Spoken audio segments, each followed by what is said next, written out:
Индира бізді туған күніне шақырды. 27 жасқа толып жатыр, пижамная вечеринка болады. Ең бірінші именинницамыздың образы осындай. Ал мен қара пижамамды киіп келдім. Өзіме қатты ұнайды.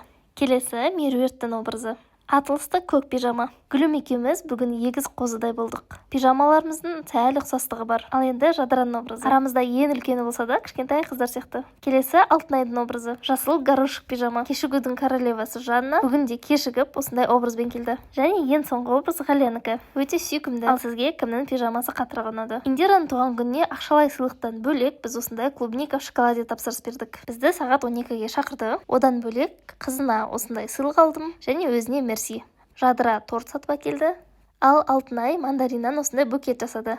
Гүлімде торт ала келді. Барлығымыз жиналып құттықтаймыз. Свечка бар, оны жағатын зажигалкамыз жоқ болғасын көршіден сұрадық. Индира бүгінгі туған күнің құтты болсын. Ол дайындалып, бізге күшті оформление және дастархан жайыпты. Қараңыздар, қандай әдемі.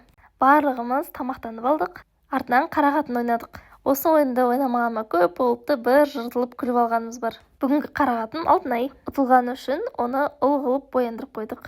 Артынан ыстық тамаққа Индираның пісірген мантысын жедік және тортпен шай іштік. Кішкене мафия ойнадық және соңынан Индира бізге ойын ұнатты. Өзінің дайындап қойған сыйлықтар да бар. Свечаның қай жеріне дейін үрлейміз, сол сыйлықты аламыз. Маған маска және көзге жағатын тени. Қалған қыздар да ойынды ойнап, өз сыйлығын ұтып алды. Бүгінгі күн ерекше қызықты өтті. Индира да, келіп отқан қыздар да, барлығы менің TikTok дамыту сабағыма қатысып жатқан қыздар. Әр жиналғанымызда маған рахметін айтып, сыйлықтарымды ала келеді.